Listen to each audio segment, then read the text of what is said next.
In February 2023, Jehovah's Witnesses made their first public-facing statement about trans people. This is governing body member Kenneth Cook showing emotion for the first time in his life. In the revelation presented to the Apostle John, Jesus pointed ahead many centuries to the time when Jehovah brings an end to those who oppose his kingdom. At Revelation 11 and verse 18, it speaks of such opposers as those ruining the earth. We see it in the gender blurring that the world is promoting. You don't have to be a man or a woman, they say. You can be whatever you feel like or choose to be. Really? If you search transgender on Jehovah's Witnesses' official website, jw.org, you get 0 results. Transsexual gets you a few, but the last time it was mentioned was 1990. But given the amount of moral panic among outrage mongers in the media and all around the world, it's a little surprising that Watchtower hasn't jumped on the bandwagon until now, at least publicly. See, Watchtower have always been transphobic, and leaked internal guidelines from 2011, which as of this recording are still up to date, indicate that if a trans person wants to join Jehovah's Witnesses, they would have to detransition to become a member. Now, I don't think anybody would deny that Kenneth Cook's speech here was incredibly transphobic, homophobic, all the phobics. So then, what about the people? Does Jehovah's disgust at the ruining of the earth apply to the ruining of mankind as well? Yes. We see it in their promoting of abortion. We see it in their so-called gay marriage. We see it in the gender blurring that the world is promoting. He literally says that gay and trans people are ruining the earth, and they're doing so to such a degree that it's going to ideally make Jehovah so angry that he turns his back on mankind. He made them male and female, and the two will be one flesh. Jehovah's purpose for humans is clear, but Satan's world now says that marriage can be between 2 men or 2 women. Again, really? We can be certain that promoting this corrupt view is part of Satan's attempt to ruin mankind, to make them so abhorrent to Jehovah that he would abandon humans and his purpose for mankind and the earth. Which that's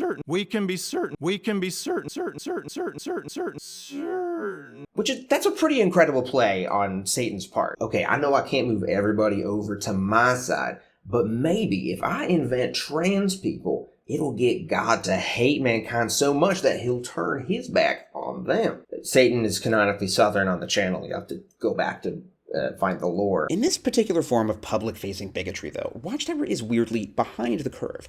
Historically, Watchtower has always been in step with the latest evangelical moral outrage, from the satanic panic to homosexuality to feminism to disco. But trans panic is something that extends far beyond evangelical Christianity. It's everywhere. This year alone, over 100 anti-trans bills have been introduced in state houses, and 12 states have signed or enacted them, with all of this happening against a backdrop of violence and threats, including attacks and harassment aimed at hospitals providing gender-affirming care to youth. And since this is a channel that is aimed at helping people who are currently leaving Jehovah's Witnesses or another cult, I think it's important to establish and explain why Watchtower, Jehovah's Witnesses, are wrong about this particular issue, and that anybody who agrees with them on this issue are wrong as well. After all, if Watchtower is a good indicator of anything, it's that if they say that something is true, it probably means that it isn't. Especially if that something has to do with the human condition, or science, or brains, or things. But obviously, accepting that something like gender is a spectrum as opposed to a binary is going to be difficult for those of us who grew up in a really conservative group like Jehovah's Witnesses. When we leave, we have to learn a lot of new stuff. Like, how do I make friends? How do I vote? Hang on a second, you're telling me that Jerusalem wasn't destroyed in 607 BCE and my entire understanding of ancient history is a lie based on a bunch of nonsense to prove a number using Bible math? So this won't be the best video explaining trans issues that you'll ever see. In fact, I'm actually going to play clips from better videos from more articulate people throughout the course of this video, and I will link some resources in the description and at the end of the video. So this is a safe space to learn if all of this stuff is new to you. Or if you just want to see me dunk on Kenneth Cook for a little bit. Certain. And by the way, spoiler alert, by the end of this video, in fact, by the middle of this video, I will have proven definitively, using science and the Bible, that Kenneth Cook himself, and in fact, the entire governing body, are trans themselves. Or at least they plan to be very soon. Not a joke. Just stick around. I got a big scoop for you. It's kind of a joke, but stick around. We're going to talk about things from a biblical perspective, since that's what Kenneth Cook is using, and also from a social science perspective. So let's start with the Bible-y stuff first. He got pretty agitated about the blurring of gender. But Paul stated specifically that Jesus does blur the genders, that male and female to a Christian should not exist. Bible-based, more like based Bible. It's a joke. We're all having fun. So Jesus, the head of the congregation, lest we forget, says not to worry about the male and female so much. Who cares? We're all baptized in Christ. The Bible also talks about eunuchs quite a bit, eunuchs being castrated males. One of my favorite exJW resources, jw.support, says, in the account of the Ethiopian eunuch in Acts 8:26-40, after meeting Philip and having the gospel explained, the eunuch asked that day, what prevents me from getting baptized? There was no discussion around mutilation, effeminate mannerisms, or androgynous clothing, and he was baptized on the spot. The Bible, of course, doesn't mention trans people specifically, but Kenneth Cook here is arguably contradicting his own Jehovah's Witness theology at various points. Watchtower historically have said some, dare I say it, transgressive things regarding sex and gender, specifically in heaven and the paradise earth that Jehovah's Witnesses are looking forward to after Armageddon. I'm going to crib some research here from the Blue Envelope channel, one of my favorite exJW channels, which has an excellent video entitled Humans Will Be a Single Gender in Paradise, Bizarre Current JW Teaching. And he points out a few passages in Watchtower publications which would contradict Kenneth Cook's rant. The March 1st, 1926 Watchtower describes Adam of Not Adam and Steve fame as something like the first non-binary person. After this, Adam was put into a deep sleep while God took from him that which was... Oh my god, this is so confusingly worded. After this, Adam was put into a deep sleep while God took from him that from which he could form a helpmeet for Adam. That means Adam, at first, was a bisexual creature, and that God took away from him that part which would make the female. Who knew? Adam, a bicon. The April 2nd, 1930 Golden Age magazine, regarding the Paradise Earth, says, whether the identity of the sexes as such will be preserved, we do not know. There have been some well-authenticated instances in which women have been transformed into men, and it is possible that this transformation may become general and we shall all be brothers together. But what about our boys like Kenneth Cook, who think they're one of 144,000 chosen individuals throughout all of human history who get to go to heaven? Well, here's the big reveal. According to the Watchtower publications, Kenny and his governing body bros are about to get transed. Angels are generally represented as males because God and his Son are spoken of as males. They are, however, without sex. Sorry, Kenneth, looks like you better remove a rib and bend over so you can kiss that penis of yours goodbye. The point of all this is, Watchtower has always had a bunch of weird stuff about gender nonconformity in its publication, suggesting that in an ideal world, like heaven or the paradise, gender as a concept will go away completely. Or you might view it that a person will change their gender identity when they take spirit form or enter the new world. So if this is something that's always been a part of their publications, why is this something that they're just now worrying about? Now. Said now twice, because it's happening so currently. Cults are built on binary thinking, and that's really a means to an end for a cult leader. It's a lot easier to make rules for your group to follow if you can point to something like the Bible and say, look, this thing makes Jehovah happy, and this thing makes Satan happy. Is it possible for a Christian always to be rejoicing? Yes. Another word for black and white thinking is binary thinking, and there's no more important binary in Jehovah's Witnesses or in any other socially conservative religious group than men and women. God, after all, has entrusted man to be the head of woman. A woman with a man's head sounds kind of transy to me. So the idea of a fundamental cult structure like men versus women not being a binary issue is a terrifying concept for these cult leaders. After all, that might suggest that men and women are equal and there's not actually some divinely mandated supernatural hierarchy, the God being passed on to us through a book. Which is probably why this particular issue managed to bring emotion from the most boring person in the world. You don't have to be a man or a woman, they say. You can be whatever you feel like or choose to be. Really? What does Jehovah say about that?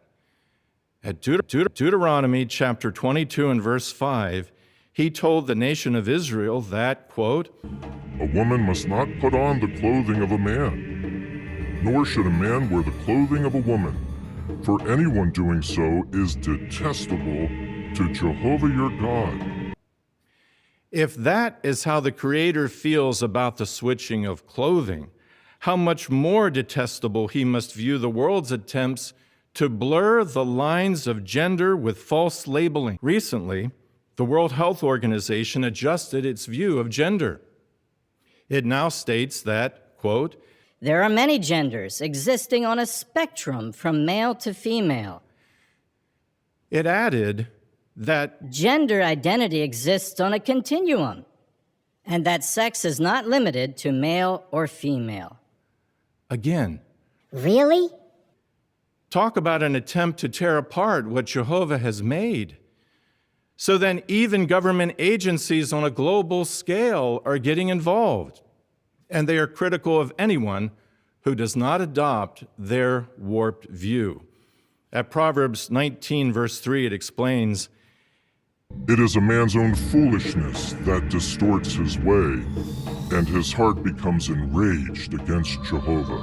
Now, Watchtower doesn't go into any detail as to why they find transgender people bad. In fact, throughout this talk, Kenneth Cook just says normal things like, gay marriage exists, and then he'll say, really? Like the worst Seth and Amy segment ever. A segment we like to call Really with Seth and Amy. Yeah! really? The closest he comes is reading a verse about men wearing women's clothing, but that would have more to do with cross-dressing than something like gender dysphoria. Not that he particularly cares about the distinction. But because he's making this argument presumably seriously, let's, for the sake of argument, take his argument seriously. I said argument more times than I intended to. Men are not born wearing neckties. Women are not born wearing dresses. So, Kenneth Cook, what's going on with this guy in your publication? You said that men shouldn't wear women's clothing, but look at this guy wearing a dress in your dang magazine. Well, this is something Watchtower has talked about a lot, actually. Different cultures have different norms for what is acceptable dress and grooming for men and women. But when we go around the world, we see a large variety of dress and grooming used by our brothers and sisters. Without showing you photos, you remember many of the Watchtower photographs where our brothers are witnessing. Some don't have a tie, others don't have a jacket. In Fiji, of course, so men wear what might be referred to as a kilt or a sulum. So there's a large variety of dresses and costumes and outfits that are acceptable. And we probably noticed too, some of the governing body members, when they've released Bibles or been at conventions, have donned some of the local attire. So it's not as if Jehovah's organization is so strict and inflexible that we all have to dress exactly the same way. And this is important. What we wear is an expression of our gender, but those things are not biologically tied to us. We're not born with a necktie gene. These are social constructs, ways of expressing your gender identity. He also talks about gender blurring. And we already talked about this from a Bible perspective, so let's talk about it from a real-life perspective. Gender has always been and will always be blurry, even among what we might call cisgendered people. If you're not familiar, cis, C-I-S, is a prefix. It's the opposite of trans. So if you are cisgendered, that means you identify with the gender you were assigned at birth. I'm not trying to go woke on you, succeeding at going woke on you. But even among cisgendered people or non-trans people, there is a lot of variation between what we might consider there's something like manliness or femininity. Like, think about men for a second. Or more seconds if you're gay. Some men are jocks or chads. Some men are nerds or Jakes. Some men are disappointments to their fathers or Jakes. Point being, there's no one way to look like or be a man. And even among men, there are arguments all the time as to what constitutes masculinity or manliness. And obviously the same applies to femininity. This is why you've probably heard scientists and endocrinologists and the like in the news lately talking about the difference between sex and gender. Now, when we speak, just colloquially, we tend to use the two interchangeably. But in the scientific field, in the medical field, these are two different words with two different meanings. Sex is biological. Gender is a societal construct. Our gender is expressed through things like clothing, hairstyle, the way we speak, the words we use. Those things can change, and you've probably noticed this even in your own lifetime. When I was growing up, hashtag 90s kids, it was seen as normal for heterosexual dudes to dress like this. But now, this is more associated with the kind of style I see in some gay men at clubs that I get kicked out of. It wasn't the water that turned us gay, Alex Jones. It was the 90s. When we meet somebody, we don't check out their junk or ask to see their medical history, unless you live in Florida. No, when we meet somebody, we tend to just say, "Hi, how's it going?" And, just listen to the person and figure out what they're saying and all that. The point is, we as humans cannot see somebody's sex. We can't see their chromosome. What we see is their gender, or their gender expression anyway. So that is gender, a societal construct that somebody uses to express their identity. Sex would be someone's chromosomes, their cells and sciencey shit going on in their blood and guts. Not a person's genitalia though, which makes sense if you think about it. Like if somebody cut off my downstairs thumb, I would not stop identifying as a man. I would still see myself as a man. And for a woman, if she were to get a hysterectomy, or she had to get a mastectomy due to something like breast cancer, or if she was infertile, taking away those things wouldn't take away the fact that she is a woman. We understand ourselves as something more than our genetic makeup. In fact, I'm willing to bet that most of us have never had our chromosomes checked to make sure that our gender identity aligns with how we were assigned at birth. For most people, those things align, our gender identity and our sex, but for some people, they don't, and that mismatch is called gender dysphoria, and that is sometimes why somebody transitions into another gender. First of all, humans are animals. We are living things, and we are not plants, and we are not fungi, and we are not bacteria. We are animals, and we obey the same laws of nature as every other animal. I'm throwing this in here right at the outset because I want to try to avoid the insane argument that we are somehow special or have some privileged place in this world. We're not, and we don't. In biology, sex is not just the term for the act of reproduction through gene blending. It's also the term for how we characterize and categorize males versus females. And in the world of biology, your sex is determined by the size of your reproductive cells, which we call your gametes. If you have lots and lots of very small little gametes, we call those sperm, and you're a boy. If you have relatively few very large gametes, we call those eggs, and you're a girl. Now, right away, you can notice that there's a pretty big problem here. What if you don't have any gametes? What if you're infertile? Does that mean that you're neither male nor female? The thing that you have to understand about biology is that all we're trying to do is define and calculate what nature is already doing all on its own. Life makes all the rules and breaks all the rules all the time. So as biologists, our job is to try to just carve out a hole for the peg that nature has already given us, and not everybody's going to fit into that slot. The point is, the definition of sex is not unique here. There is almost always some wiggle room, some gray area in almost every single biological definition of anything. This is why it's disingenuous when people like Matt Walsh go around fear-mongering about how nobody knows how to define a woman anymore.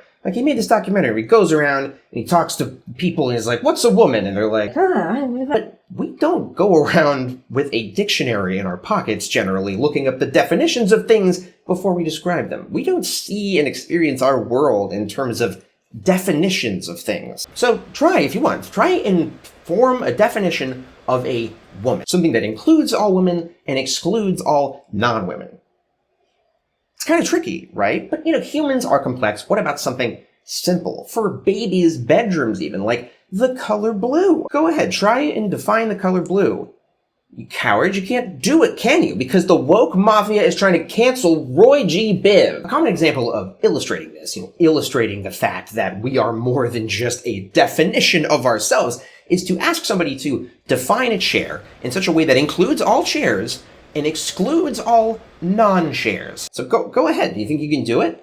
Well, this guy thought he could, and a YouTuber called Lonerbox made a really good video where he broke this down. I'm going to play a clip. And no one can demonstrate this issue better than the former television writer Graham Linehan. In one of his many Twitter exchanges with trans rights advocates, Graham was asked to define chair in a way that includes all things which are chairs and excludes all things which are not. To which he responded, a separate seat for one person, typically with a back and 4 legs. Happy to help, but try Google next time.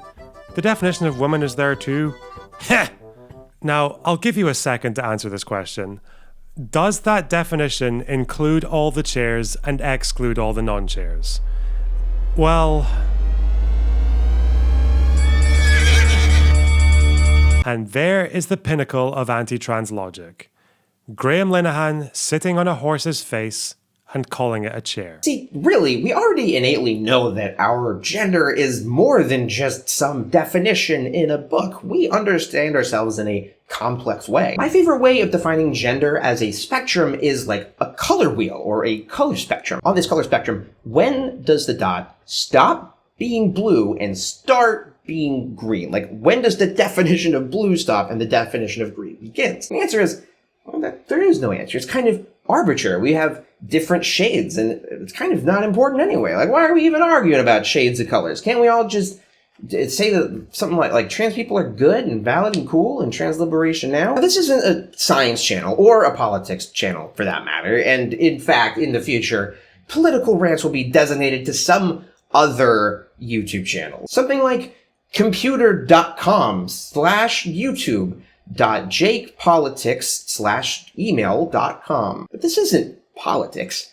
It's people. They're just people trying to exist. LGBTQ youth experience shunning at a much greater rate than Jehovah's Witnesses do. And LGBTQ youth have a high suicide rate, probably because, like, people aren't super accepting and parents want to kick them out of their house and stop them from getting healthcare, and politicians want to legislate their very existence. Like, that sounds kind of stressful. Like, that sounds like a sucky thing to be happening all the time. Being gay is more than what you do in the bedroom. It's also who you love. It's part of who you are, part of your humanity. And that's something that stays with you outside of the bedroom. So to dismiss it as sexual preferences is homophobic.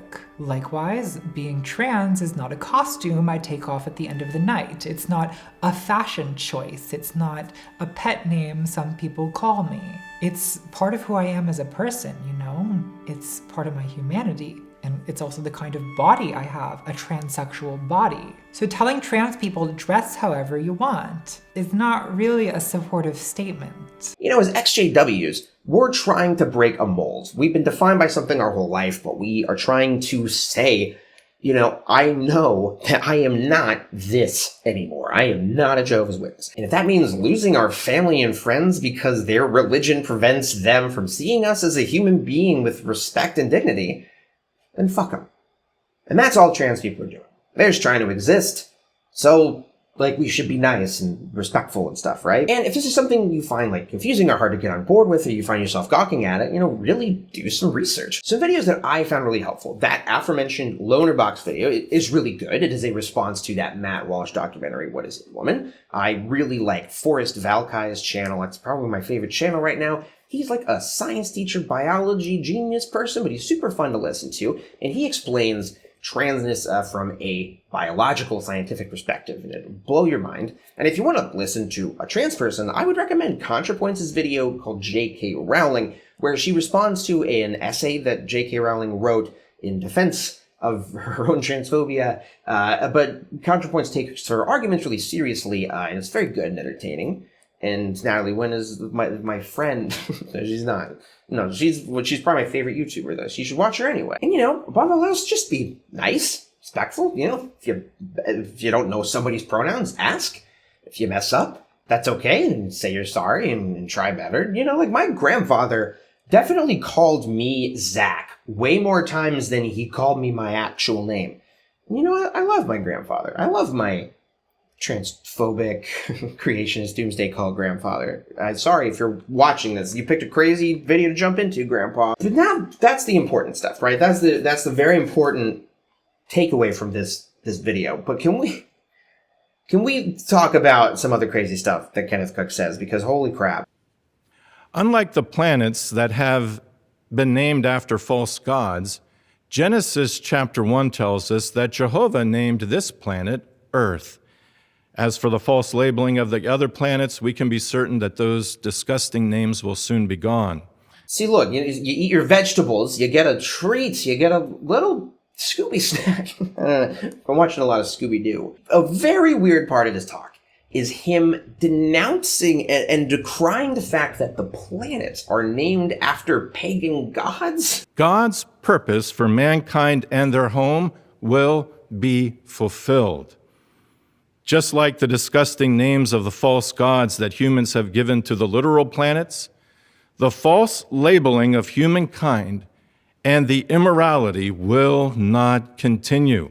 This just seems, in a world of conflict and turmoil, like not the most important issue to bring up, first of all, and I'm trying to imagine getting outraged at the name of a planet. Unless you're Pluto and you were declassified as a planet. I'm imagining them like looking through a telescope and seeing Mars or something, being like, what do we call you? What does Jehovah call you? Right now I can only call you third from the left. I wish I would have looked up, star chart. Probably not where I would find planets, right? Not the star chart, probably. Like, how often are you really saying the names of planets in your day-to-day life if you are a Christian religious cult leader? Like, the days of the week, for example, and the months, those are of less concern to them. Even though they weren't always. They actually tried. Some industrious person within Watchtower tried to get going a unique calendar that changed all of the names of the month to match, like, Jehovah's Witnessy stuff. I'm making videos again, just whenever I can or feel like it, or feel the motivation to do so. So I hope you liked it. Like and subscribe and all that. And I'm going to be policing the comments pretty hard. So really be nice, have respectful discussions. And,